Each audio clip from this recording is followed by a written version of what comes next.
What's the moment you lost all respect for a teacher? I was 13 when I thought my teacher was the coolest person in the world. I was sitting at my desk, patiently waiting to leave for the day, when Mrs. Whitaker looked at the class and announced, "I'd literally rather clean my entire house than grade these essays." A few kids laughed, but everyone else just stared at the clock above the whiteboard. It was Friday afternoon. School ended in 25 minutes. Mrs. Whitaker picked up a piece of scratch paper and crumpled it into a ball. Anyone here think they're good at basketball? My hand shoots up immediately. So do Theo's and Eliza's and Desmond's. Half the class raises their hands. Interesting. Mrs. Whitaker bounces the paper ball in her palm, testing its weight. "Here's what we're going to do." She points toward the trash can sitting in the corner by the window, maybe 8 feet away. "I'm going to attempt this shot. If I make it, no homework this weekend for anyone." The entire class perks up. Even Colette, who sits in the front row and never speaks, turns around with sudden interest. "But if I miss this shot," Mrs. Whitaker grins wickedly, "everyone gets double homework." "That's completely unfair," Theo protests from the back row. "What if you suck at shooting? Then I guess you're all completely screwed." She lines up her shot like she's about to launch a three-pointer. "Unless someone thinks they can do better than me." My hand flies up again before I can stop myself. I can make that shot.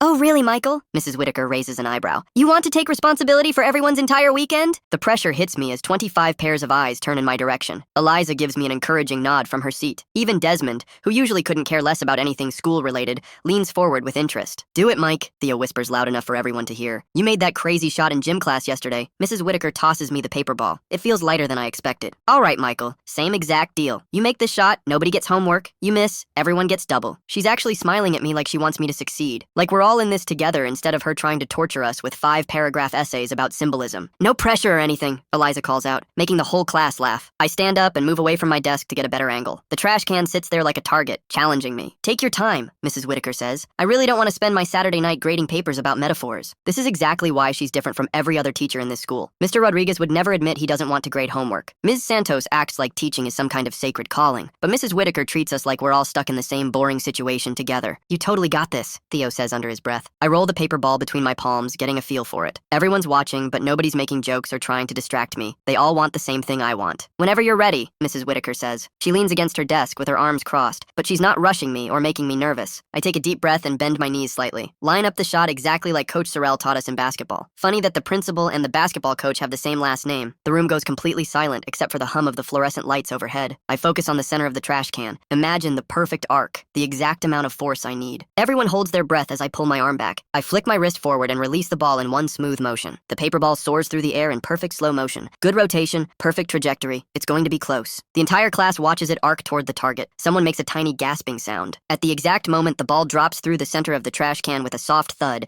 the classroom door swings wide open. Principal Sorrell steps inside wearing his usual stern expression and dark blue tie. The celebration dies before it even starts. Eliza's "yes" gets cut off mid-syllable. Theo's victory fist pump freezes halfway to the ceiling. Desmond's smile vanishes instantly. Mrs. Whitaker's triumphant grin disappears like someone flipped a switch. 26 kids suddenly find their desks extremely interesting. The excited energy in the room plummets from celebration to terror in half a second. Principal Sorrell's cold eyes sweep across the classroom, taking in every detail. His gaze lands on me, still standing beside my desk with my throwing arm extended from the shot. The paper ball sits in the bottom of the trash can like evidence of some terrible crime. Nobody moves, nobody breathes, nobody even shifts in their seats. The silence stretches so long I can hear my own heartbeat pounding in my ears. Principal Sorrell's expression doesn't change, but his eyes narrow slightly as he processes what he just walked into. A student standing, a teacher looking guilty, 26 kids frozen in place. What's going on here? His voice cuts through the silence like a knife. I look directly at Mrs. Whitaker, waiting for her to explain everything, to tell him about the homework bet and how she started the whole thing, to admit that it was just a fun way to end the week. She opens her mouth, closes it, opens it again like a fish gasping for air. This is it. She's going to come clean about the deal. She'll explain that I made an amazing shot and earned everyone a homework-free weekend fair and square. The seconds tick by like hours while everyone waits. "What's going on here?" Principal Sorrell repeats, his voice sharper and more demanding. Mrs. Whitaker straightens up behind her desk. 26 kids hold their breath, waiting for her to tell the truth about the bet. The silence stretches until it becomes unbearable. Everyone expects her to explain how she proposed the whole thing, how she offered the no homework deal if I could make the shot. Instead, she points directly at me with her finger. "Michael's been disruptive all afternoon." The words hit me like a physical punch to the gut. My mouth falls open in shock. What did she just say? I was asking him to throw away his trash and return to his seat. The betrayal crashes over me in waves. Around the classroom, my classmates' faces mirror my complete disbelief. Eliza's eyes go wide with horror. Theo's mouth hangs open. Even quiet Colette looks stunned. She's lying. She She's actually lying to save herself. Principal Sorrell nods like this explanation makes perfect sense. Is that so, Mrs. Whitaker? Yes, she says, her voice growing steadier with each word. He's been throwing things around and disrupting the lesson all period. I stare at her in complete shock. 30 seconds ago, she was celebrating with us. Now she's rewriting history to protect herself from getting in trouble. The woman I thought was the coolest teacher in school just threw me under the bus without hesitation. Michael! Principal Sorrell's stern voice makes me jump. Step into the hallway immediately! My legs feel disconnected from my body as I walk toward the door. Behind me, I hear Mrs. Whitaker already moving on like nothing happened. Now, class, let's return to our discussion of Chapter 12, she says in her normal teaching voice. The door clicks shut behind me, sealing me off from the 25 witnesses who just saw the truth. Principal Sorrell crosses his arms and studies me like I'm some kind of specimen under a microscope. Want to tell me what really happened in there? We made a bet, I start, my voice cracking with emotion. Mrs. Whitaker said if I could make the shot into the trash can, nobody would get homework this weekend. He shakes his head before I even finish explaining. Michael, I've been doing this job for 15 years. Teachers don't make bets with students about homework assignments. But she did. Ask anyone in that classroom, they all saw it. Mrs. Whitaker is a respected educator with an impeccable record. She told me you were being disruptive and throwing things. The word respected hangs between us like an impossible wall I'll never be able to climb over. I'm telling the truth about what happened. Son, when a teacher's word conflicts with a student's word, I know exactly who I'm going to believe. His tone makes it clear this conversation is already over in his mind. He's decided I'm lying before I even had a chance to defend myself. She started the whole thing. She offered the bet to the entire class. That's a very serious accusation you're making against a faculty member. The way he says accusation makes it sound like I'm the one doing something wrong. Like telling the truth is somehow an attack on Mrs. Whitaker. It's not an accusation, it's what actually happened. Principal Sorrell pulls out a small notepad from his shirt pocket and starts writing. I'm going to need to call your mother about this incident. Good, call her. She'll believe me. We'll see about that. He finishes writing and looks back up at me. Mrs. Whitaker says this isn't the first time you've been disruptive in her class. That's news to me.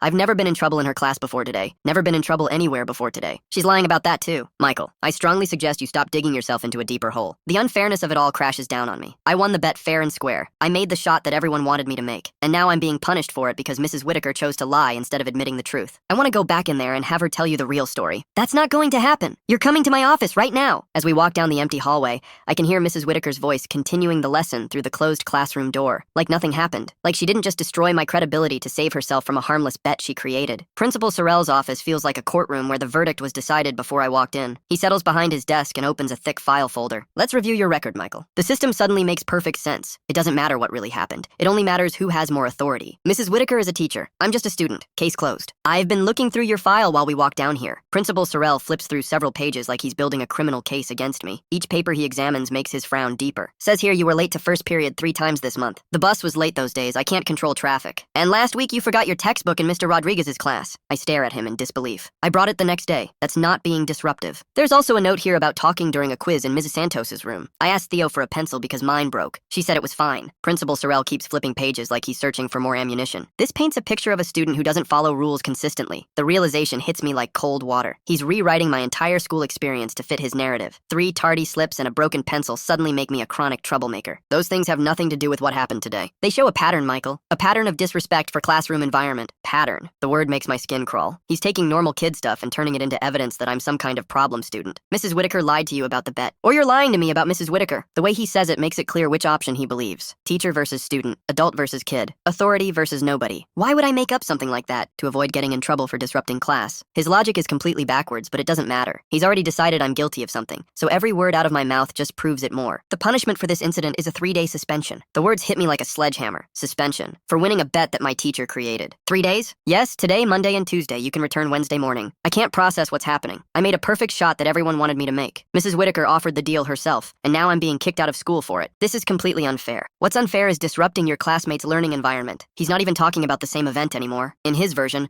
I'm some troublemaker who threw things around the classroom for no reason. The bet never happened. Mrs. Whitaker never offered anything. Can I at least go get my backpack? I'll have someone bring it to you. Even that small dignity gets taken away. I can't face my classmates. Can't explain what really happened. Can't prove that Mrs. Whitaker started everything. Principal Sorrell picks up his phone and dials. Mrs. Whitaker, could you send Michael's backpack down to the office? Thank you. While we wait, I can hear the muffled sounds of normal school continuing around us. Classes changing, lockers slamming, kids laughing in the hallways. Life goes on like nothing happened. Like I didn't just get railroaded by the system. A student aide knocks and brings my backpack. I recognize him from lunch, but he won't make eye contact. Word travels fast in middle school. Your mother should be here shortly to pick you up. The final humiliation, getting picked up by my mom like some kind of criminal. Through Principal Sorrell's office window, I can see directly into Mrs. Whitaker's classroom. She's standing at the whiteboard, teaching grammar like it's any other Friday afternoon. 25 kids sit in their seats, pretending to pay attention to her lesson about sentence structure. The same kids who watched her lie to save herself 5 minutes ago. Eliza catches my eye through the window and mouths, "I'm sorry." Theo shakes his head in disgust. "But they can't help me. me. They're just kids too. Their word means nothing against a teacher's authority. Mrs. Whitaker writes something on the board and turns back to face the class. For just a second, her eyes meet mine through the window. She doesn't look guilty. She doesn't look sorry. She looks like a teacher doing her job, completely unbothered by the student she just destroyed. Then she turns back to the lesson like I don't exist. Mom arrives 20 minutes later looking confused and worried. Principal Sorrell immediately launches into his version of events before she can even sit down. Mrs. Hamilton, we had an incident with Michael this afternoon involving disruptive behavior in Mrs. Whitaker's classroom. I watch Mom's face change as he talks. She came in ready to defend me, but doubt starts creeping into her expression. According to Mrs. Whitaker, Michael was throwing objects around the room and disrupting the lesson. That's not what happened, I interrupt. Principal Sorrell holds up his hand to silence me. Michael claims they made some kind of bet about homework, but Mrs. Whitaker assures me that's not the case. The way he presents it makes my version sound ridiculous, like I invented an elaborate story to cover up bad behavior. A bet? Mom looks at me with confusion. She offered no homework if I could make a shot into the trash can. The whole class heard it. Michael, Principal Sorrell's voice takes on a patient tone,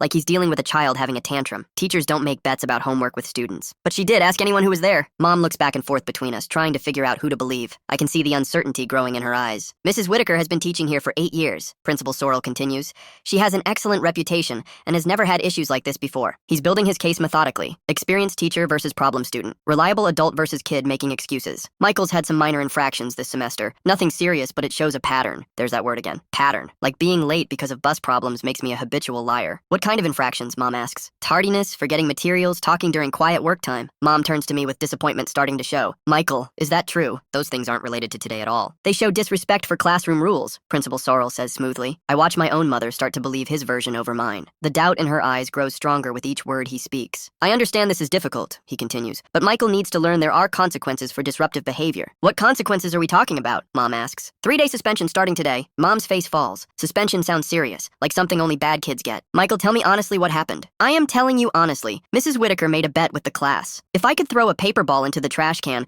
nobody would get homework this weekend. I made the shot right when Principal Sorrell walked in. Then she lied and said I was being disruptive. The story sounds crazy even to me when I say it out loud. What teacher would really make a deal like that? Mrs. Whitaker categorically denies making any such arrangement, Principal Sorrell says. Categorically denies. The formal language makes my version sound even more childish and made up. She's lying to protect herself. Michael, that's enough, Mom says sharply. You're accusing your teacher of lying, because she is lying. Principal Sorrell slides a suspension form across his desk toward Mom. I need a parent signature to make this official. Mom stares at the paper like it might bite her. I don't understand how we got here. Sometimes good kids make poor choices, Principal Sorrell says in an understanding voice. The important thing is learning from mistakes. Poor choices. Mistakes. He's reframing the entire situation to make it sound like I did something wrong and just need to accept responsibility. Mom, please don't sign that. Call some of the other parents. Ask their kids what really happened. Michael, enough with the conspiracy theories. Conspiracy theories. Even my own mother is starting to dismiss my account as fantasy. Mrs. Whitaker is a respected member of our faculty, Principal Sorrell adds. I've never known her to be anything but honest and professional. Mom picks up the pen with obvious reluctance. I still don't fully understand what happened here. Your son disrupted class and is now making up stories to avoid taking responsibility. The pen hovers over the signature line. Mom looks at me one more time, searching my face for something. Michael, if you tell me right now that you're sorry and this won't happen again, maybe we can work something out. She's giving me a chance to confess to something I didn't do, to admit guilt and make this easier for everyone. I won't apologize for telling the truth. Mom's shoulders slump in defeat. She signs the paper with heavy strokes. He can return to school Wednesday morning, Principal Sorrell says, filing the form away. As we walk to the car, I realize what just happened. The official record now shows that I was suspended for disruptive behavior. Mrs. Whitaker's lie has become the truth. The system has rewritten me from a good student into a troublemaker, from an honest kid into someone who makes up elaborate stories. And there's nothing I can do to change it. The car ride home passes in complete silence. Mom grips the steering wheel like she's trying to strangle it. I stare out the window at normal Friday afternoon life happening around us. Kids walking home from school, parents picking up groceries, everyone going about their business while my world falls apart. I want to hear the whole story again, Mom says as soon as we walk through the front door. Every single detail from the beginning. I tell her everything. The Friday afternoon energy in the classroom. Mrs. Whitaker complaining about grading homework. Her crumpling up the paper and offering the bet. The whole class getting excited. My perfect shot landing right as Principal Sorrell walked in. You're absolutely certain she offered this bet? Mom, 25 other kids heard the exact same thing I did. Something shifts in her expression. The doubt starts fading, replaced by determination. Give me your class roster. She pulls out her phone and starts dialing. The first call goes to Theo's mom. Hi, this is Michael's mother. I'm calling about something that happened in Mrs. Whitaker's class today. I can only hear Mom's side of the conversation, but her face grows more serious with each response. Theo told you the same thing? A bet about homework? And he saw Mrs. Whitaker lie to the principal? She hangs up and immediately dials Eliza's house. Mrs. Ortega, this is Michael Hamilton's mom. I need to ask about what your daughter witnessed in English class today. Another confirmation. Eliza told her parents the exact same story I told mine. Mom makes 6 more calls. Desmond's dad, Colette's mom, even quiet Tyler's parents. Every single story matches mine perfectly. Mrs. Whitaker offered the bet. I made the shot. She lied when Principal Sorrell walked in. This is unbelievable, Mom mom mutters after the 8th call. 8 different kids all telling the same story. Because it's the truth. I know it is. Her voice has gone from confused to angry. That principal made me feel like you were some kind of chronic liar. She starts typing furiously on her laptop. I'm getting written statements from every parent I just called. The emails come in throughout the weekend. Parent after parent sends detailed accounts of what their children witnessed. The stories are all identical because they all describe the same event. Mrs. Ortega writes that Eliza came home upset about how unfair it was that Michael got in trouble for something the teacher started. Theo's mom includes direct quotes from her son about Mrs. Whitaker totally lying to save herself. Even Colette's parents, who never get involved in school drama, send a formal statement confirming their daughter's account. By Monday morning, Mom has 9 written statements from different families, all supporting my version, all contradicting the school's official story. We're going to that school right now, she announces. Principal Sorrell agrees to meet with us before classes start. Mom spreads the printed statements across his desk like evidence in a trial. 9 different families, 9 different children, all telling the exact same story as my son. Principal Sorrell barely glances at the papers. Mrs. Hamilton, I appreciate your diligence, but these are secondhand accounts from children. Secondhand? These kids were eyewitnesses. Children often misunderstand situations or embellish stories when they retell them. I watch him dismiss everything without even reading it. 9 independent confirmations of the truth, and he won't even consider them. Are you suggesting 9 different children all made up the same elaborate lie? I'm suggesting children don't always interpret adult interactions correctly. Mom's voice rises with frustration. They interpreted it correctly enough to all tell identical stories. Mrs. Whitaker is a professional educator. These statements don't change what she reported. The word professional hangs in the air like a shield. It doesn't matter how much evidence we have. Her title makes her untouchable. So you're saying my son's 3-day suspension stands? The suspension stands. Michael disrupted class and needs to face consequences. Mom gathers up the statements with shaking hands. This is absolutely ridiculous. I understand you're upset, but the matter is closed. Closed. Just like that. 9 families providing identical accounts,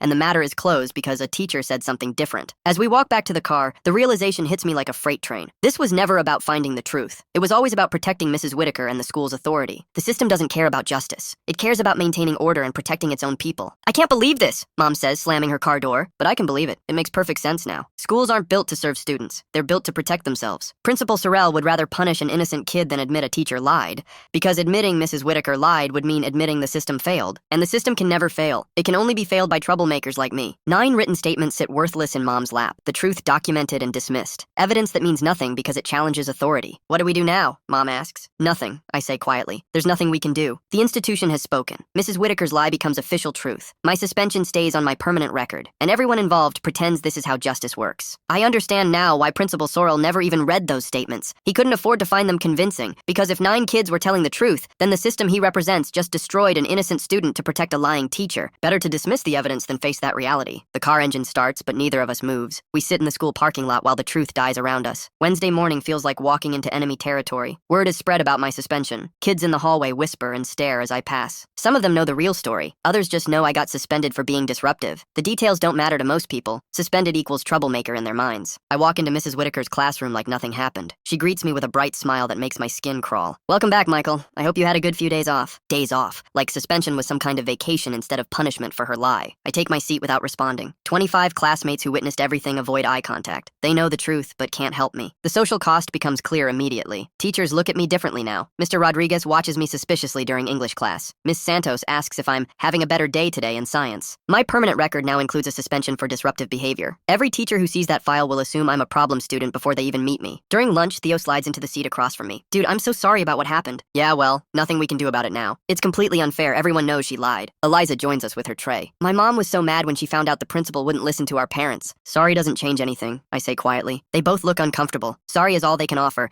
and we all know it's not enough. Back in Mrs. Whitaker's class, I sit in the back and stop participating. I used to raise my hand for discussions. Used to volunteer for reading assignments. Not anymore. Trust is broken. She can lecture about literature all she wants, but I'll never believe another word she says. Michael, you seem disengaged today, she says during a discussion about character motivation. The irony burns. She's concerned about my engagement after destroying my faith in adults. I'm fine, I lie. Maybe you'd like to share your thoughts on why Atticus Finch stands up for what's right. Every word feels like mockery. She's teaching about moral courage while embodying the opposite. I don't have any thoughts to share. My grades start slipping. Not because I can't do the work, but because I stopped caring about impressing teachers. What's the point? They'll believe whatever serves them best anyway. The suspension stays on my record. College applications will ask about disciplinary actions. Scholarship committees will see that black mark and wonder what kind of student I really am. All because I made a perfect shot that everyone wanted me to make. Other kids offer quiet support when teachers aren't listening. Colette whispers, "We all know what really happened," while passing in the hallway. Desmond gives me sympathetic sympathetic looks during class, but their support changes nothing. Mrs. Whitaker keeps teaching like she's some kind of moral authority. Principal Sorrell treats me like a reformed troublemaker who learned his lesson. The lie has become official truth. My reputation is permanently stained, and the adults responsible feel no shame about any of it. I learned to keep my head down and my mouth shut. Speaking truth to power only gets you labeled as a problem. Fighting injustice only proves you're disruptive. The system has taught me exactly what it wanted to teach me. Authority is more important than honesty. Order matters more than fairness. And students who challenge the official story get crushed. Mrs. Whitaker assigns homework every Friday now. The bet that started everything becomes a distant memory for most of my classmates. They move on to new dramas and forget about the teacher who lied to save herself. But I can't forget. Every time she stands at the front of that classroom, I see exactly who she really is. The woman who chose self-preservation over truth. The adult who destroyed a kid's credibility without hesitation. The teacher who lectures about integrity while practicing the opposite. Class ends and she smiles at everyone filing out. Have a great weekend, everyone! 25 kids pack up their books and head for the door, ready to enjoy their Friday afternoon freedom. I'm the last one to leave. As I walk past her desk, Mrs. Whitaker doesn't even look up. 2 weeks after my suspension, Mrs. Whitaker announces our next major assignment with obvious excitement. We're going to spend the next month studying heroes and moral courage in literature. The irony hits me like a slap across the face. She's going to teach us about integrity while being the perfect example of its absence. You'll each choose a literary character who demonstrates true heroism, she continues, writing on the whiteboard. Not superhero strength, but moral strength. The courage to do what's right even when it's difficult. Eliza catches my eye and raises her eyebrows. Even she can see the twisted humor in this assignment. Some examples might include Atticus Finch, Elizabeth Bennet, or Jean Valjean from Les Miserables. Mrs. Whitaker turns back to face the class with genuine enthusiasm, like she actually believes she's qualified to teach about moral courage. I want you to explore what makes someone truly heroic. What does it mean to have integrity? When does a person choose principle over self-interest? Every word burns. She's defining concepts she completely failed to demonstrate when it mattered. This project will include a research paper and a presentation to the class. I know exactly which character I'm choosing. Jean Valjean, the man who spent decades trying to make up for one moment of weakness. The opposite of someone who chooses self-preservation over truth. At home that night, I dive into Les Miserables with laser focus. Victor Hugo's themes about redemption and moral courage feel personally relevant now. Jean Valjean steals bread to feed his sister's children, gets caught, and spends 19 years in prison. When he finally gets out, he could have kept running from his past. Instead, he chooses to face the consequences of his actions and build a better life. Mrs. Whitaker had one moment of pressure and chose the easy lie. No consequences for her,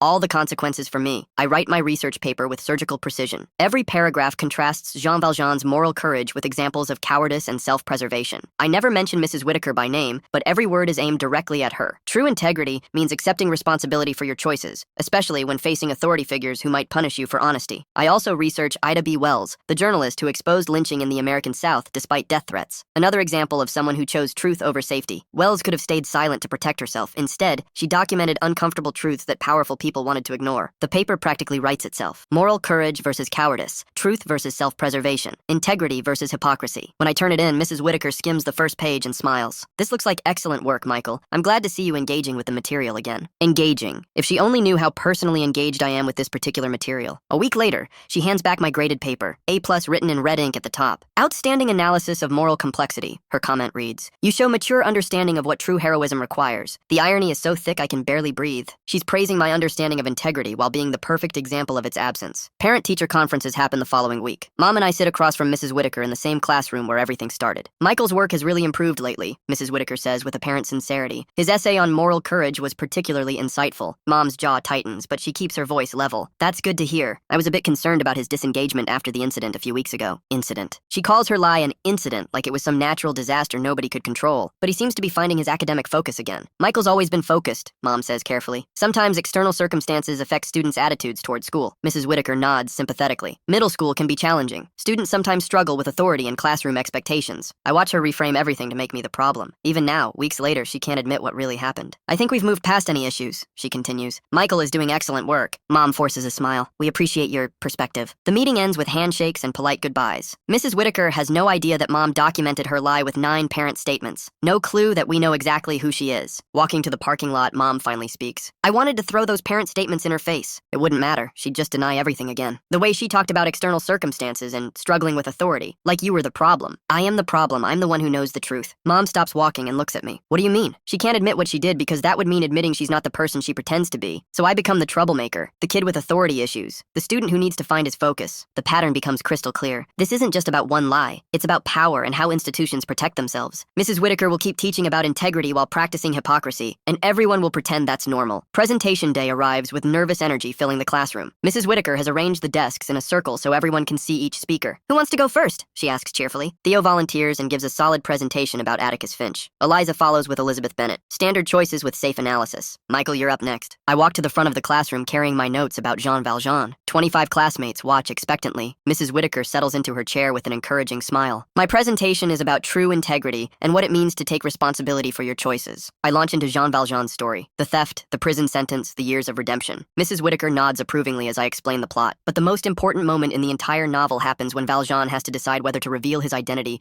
to save an innocent man. The classroom goes quiet. I can feel Mrs. Whitaker's attention sharpen. Champmathieu gets arrested for a crime Valjean committed years earlier. Valjean could stay silent and let someone else take the punishment. Nobody would ever know. I make eye contact with several classmates. They're starting to understand where this is going. Instead, Valjean chooses to tell the truth, even though it means giving up his comfortable life and facing consequences. Mrs. Whitaker shifts slightly in her chair, but her smile remains fixed. Victor Hugo shows us that real integrity means accepting responsibility for your actions, especially when authority figures are watching, even when telling the truth hurts you personally. Eliza's eyes widen. Theo tries to hide a grin. Valjean could have chosen self-preservation. He could have let Champmathieu take the blame, but that would have made him a coward instead of a hero. I pause and look directly at Mrs. Whitaker. True moral courage means telling the truth when powerful people expect you to lie. It means protecting innocent people even when it puts you at risk. Mrs. Whitaker's smile falters for just a moment before returning full strength. The novel teaches us that integrity isn't about what you do when everyone's watching. It's about what you do when you think nobody will find out. My voice grows stronger with each word. Every sentence is a direct challenge to her character. Heroes take responsibility for their choices. Cowards blame others and protect themselves. The difference between them is what they do when authority walks into the room. The classroom is dead silent. Everyone understands the subtext now. Jean Valjean spent his entire life trying to make up for one moment of weakness. He chose truth over comfort, responsibility over self-preservation, integrity over authority. I look around the room at my classmates' faces. They're hanging on every word. That's what separates real heroes from people who just talk about heroism. Actions matter more than words. Choices matter more than speeches. Mrs. Whitaker clears her throat softly, but I continue. The most important lesson in Les Miserables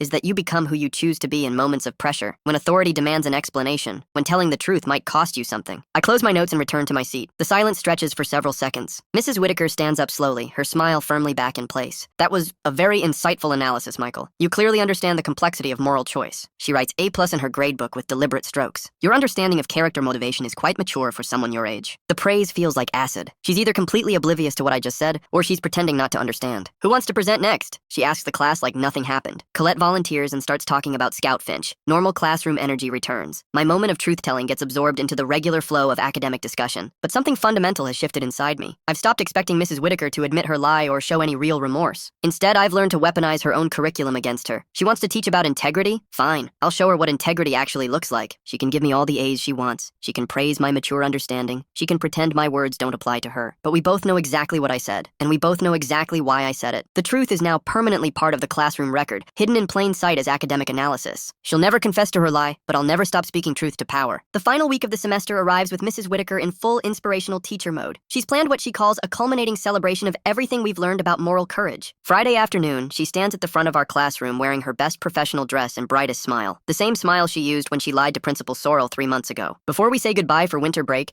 I want to share some thoughts about the incredible growth I've seen in all of you. She begins pacing back and forth like she's delivering a graduation speech instead of talking to 7th graders about semester grades. This unit on heroes and integrity has shown me that you understand what really matters in life, not test scores or homework grades, but character. The word character makes my skin crawl coming from her mouth. You've learned that true heroism isn't about superpowers or fame. It's about ordinary people making extraordinary choices to do what's right. I sit in the back row watching her performance with cold clarity. She's lecturing about extraordinary choices while having made the most ordinary choice possible when faced with pressure. Heroes like Jean Valjean and Ida B. Wells teach us that integrity means standing up for truth even when it's difficult, even when authority figures might punish you for speaking honestly. The irony is so thick it's suffocating. She's describing the exact test she failed spectacularly. Real courage means taking responsibility for your actions instead of blaming others or making excuses. Every word she speaks is a perfect description of what she didn't do. She blamed me instead of taking responsibility. She made excuses instead of telling the truth. I hope you'll remember these lessons long after you leave my classroom. When you're faced with moral choices, I hope you'll choose integrity over convenience. Eliza catches my eye and shakes her head slightly. Even she can't stand listening to this hypocrisy anymore. The characters we studied show us that what you do in moments of pressure reveals who you really are. Not what you say you believe, but how you act when it matters. Mrs. Whitaker pauses dramatically,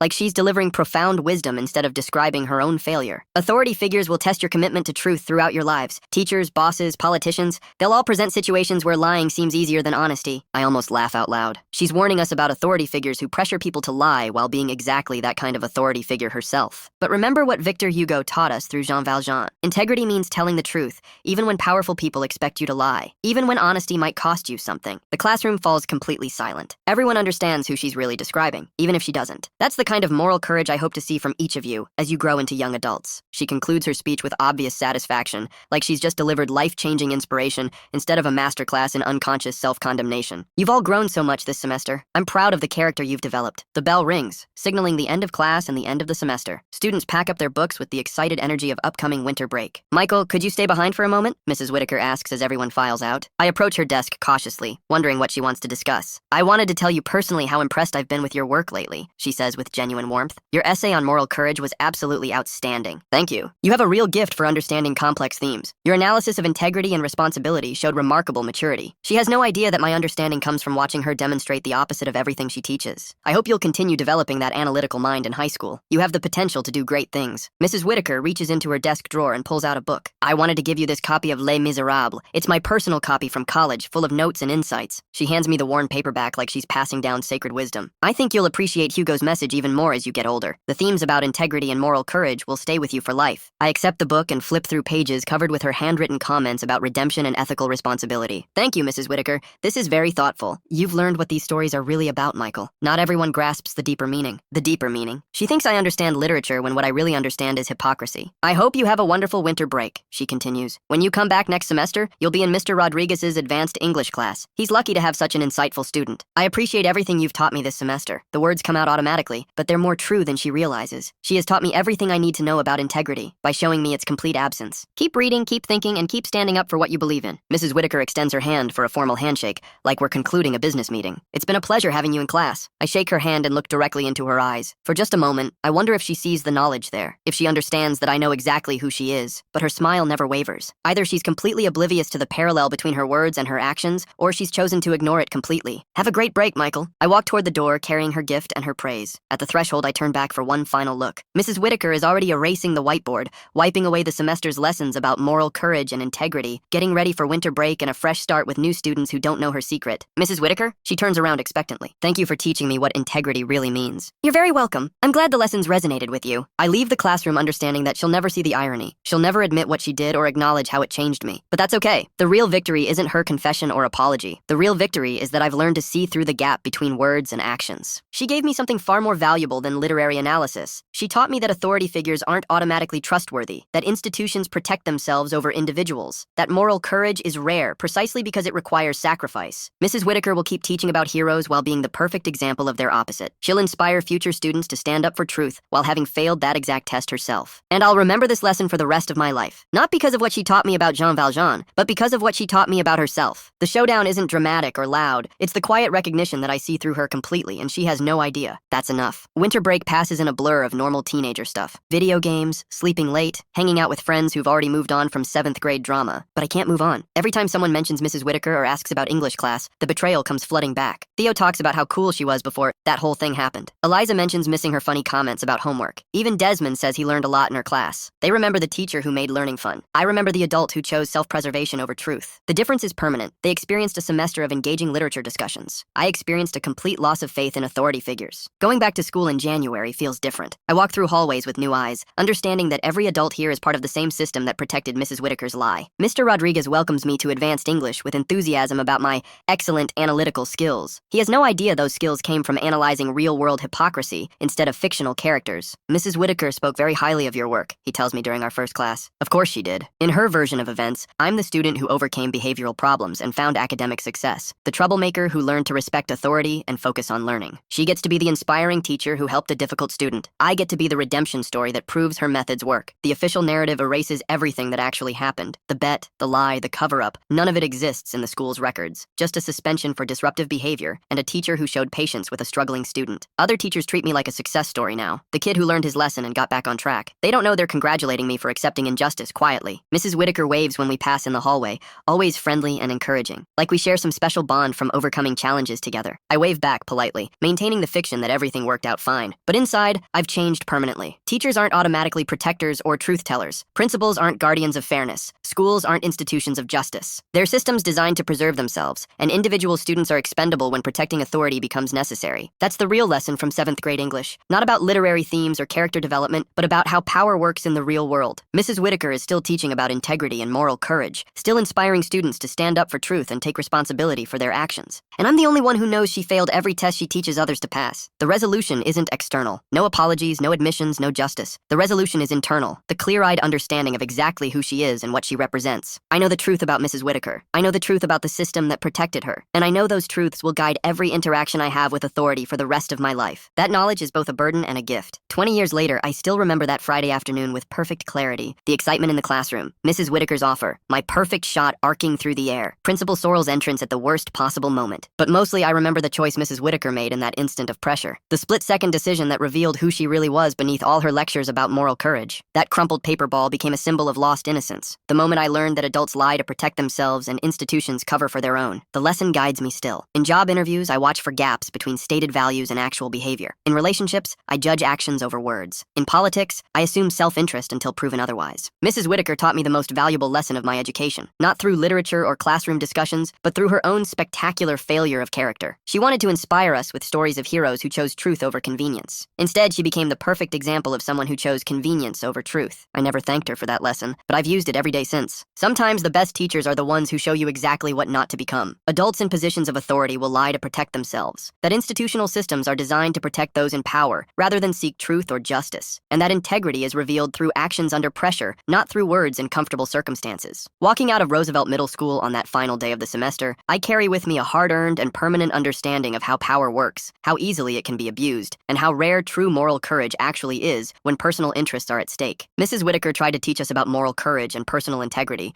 through books, essays, and classroom discussions. Instead, she taught me about moral cowardice and institutional dishonesty through her own actions when faced with a simple choice between truth and self-preservation. The lesson was more valuable than anything in her official curriculum, though infinitely more painful and disillusioning than any literary analysis or writing assignment. Years later, I still remember every detail of that Friday afternoon when I made a perfect shot and lost all respect for a teacher who couldn't honor a bet she made with genuine enthusiasm and apparent sincerity. It was the day I learned that a person's true character is revealed not by what they say they believe, but by what they do when their stated principles conflict with their personal interests and immediate welfare. Mrs. Whitaker failed that test completely and deliberately, and in doing so, she gave me the most valuable education of my life about the difference between claimed values and actual behavior when facing real consequences. She taught me to never trust someone's words over their actions, and to always remember that integrity means doing the right thing, especially when nobody would know if you chose otherwise. That lesson has served me well in recognizing and avoiding people who, like Mrs. Whitaker, will sacrifice others to protect themselves when facing pressure,